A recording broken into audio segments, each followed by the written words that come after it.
ক্ষণিকের অতীতে যেন তিনি। বাস্তবে কি বাংলার সাহিত্যাকাশে এক হেমন্তের পাখি সুচিত্রা ভট্টাচার্য। জন্ম 1950-এর 10ই জানুয়ারি বিহারের ভাগলপুরে। লেখায় আগ্রহ ছোটবেলা থেকেই, তবে পুরোদমে লেখালেখিতে আসা 60-এর দশকের শেষের দিকে। শুরুতে ছোট গল্প, তারপর 80-এর দশকের মাঝামাঝি থেকে উপন্যাস।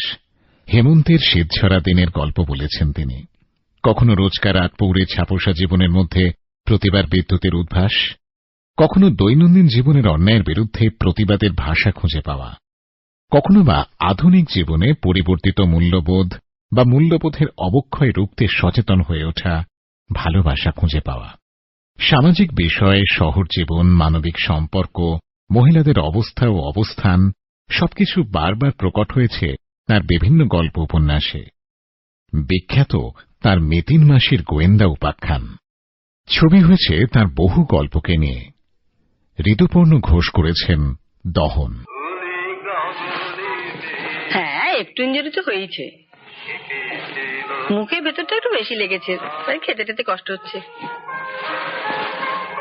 আমি তো বললাম যে তুই দুদিন বিশ্রাম নে, আমি স্কুলে ফোন করে দিচ্ছি।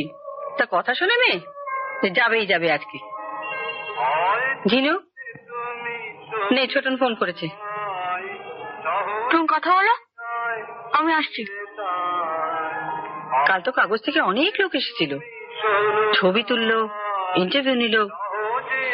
আমি আমি আর কি করব, বসে বসে ওর হাতে চুন হলুদ লাগালাম। এই তো এসে গেছে, ধর দাও। হ্যাঁ ছোটন, হ্যাঁ বল। মারামারি করতে হয়ে যাস কেন? নকশা ছাড় দিদি, ওসব কাগজ এলাকায় ফিট করে রেখেছি।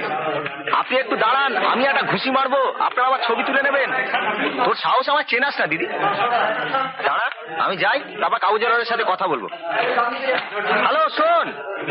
হ্যাঁ, আমার ক্লাস আছে, এখন রাখছি।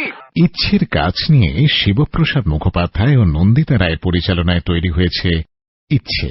সবাইকে জানা, তো জানাবি না তোর কি করবি? জানাবই তো, আমার বাবাকে সন্দেহ করে, আমার বাবাকে সন্দেহ করে, জানাবই তো। মা কোচিং সবাই আমাকে নিয়ে ঠাট্টা করে, সবাই ছোট করে, প্রত্যেকে হাসে। মা শুধু তোমার জন্য, তারা কেউ তোর মতো নয়, তারা কেউ কোচিং পালায় না। কি প্রমাণ আছে তোমার কাছে? কি প্রমাণ আছে? একই জুটির তৈরি অলিক সুখ।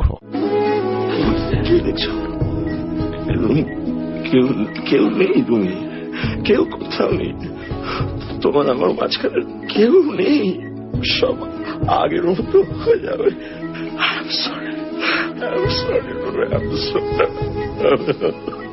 উর্মি চক্রবর্তী করেছেন হেমন্তের পাখি। আমি যা করছি সেটা আমার ব্যাপার, that's none of your business. আমার একটা মাত্র ছুটির দিন, সেখানে একবার রাস্কেল এসে আমার ফ্ল্যাটে নাচানাচি করবে, এটা মামলাবাজি। পুরুষরা যখন প্রেম করে তখন চায় যে তার বউ ড্যাশি খুশি স্মার্ট, কিন্তু সেই মেয়েকে যখন বাড়িতে বউ করে আনবে তখন চায় যে সে শাখা পরবে, পলা পরবে, সিঁদুর পরবে, একদম বাড়িতে চুপচাপ বউ হয়ে থাকবে। প্রত্যেকে পাল লোক এনে ফ্ল্যাটের মধ্যে ঢোকাচ্ছি, যখন তখন তোমাকে নিয়ে বাইরে চলে যাচ্ছে কেন? তার লেখা রামধনু রং অবলম্বনে তৈরি হয়েছে রামধনু। আপনার ছেলে ABCD 1 to 10 সব জানে, আমার ছেলে भी জানে, और वो आगरवाजी उनका बेटा भी जाने ABCD 1 to 10।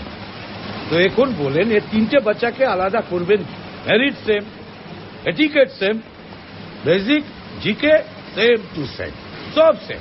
এখন বলেন বাবা মা কি করছে, পেরেন্টস। সুচিত্রা ভট্টাচার্যের একটি সাক্ষাৎকারের অংশ, সৌজন্যে ইউটিউব। প্রেম একটি বায়বীয় বস্তু মাত্র, ওটা কিছু না।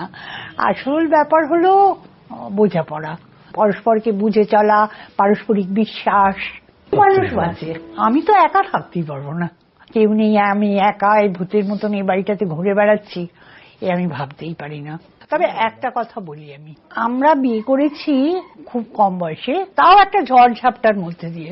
আস্তে আস্তে আমি অনেক ছোট ছোট প্রাইভেট কোম্পানিতে কাজ করেছি, তারপরে আধা সরকারি চাকরি করেছি, এবং খুব কম বয়সে বিয়ে করেছি বলে আমাদের সংসারটাকে দাঁড় করানোর তাগিদটা দুজনেরই ছিল, এবং স্বাভাবিকভাবে সেই কারণেই আমাদের মধ্যে একটা কমরেডশিপ গড়ে উঠেছে, যেটা ঠিক তথাকথিত স্বামী স্ত্রীর সম্পর্ক বলা যায় না, সিরিয়াসলি বলছি, এটা কিন্তু একেবারে খাঁটি কথা। এই যে লোকটা আমার পাশে বসে আছে, একে আমি যে আমিটা সেই অনেক অনেক দিন আগে পছন্দ করেছিলাম, মেবি ভালোবেসেছিলাম, হোয়াট এভার, সে কিন্তু এ নয়।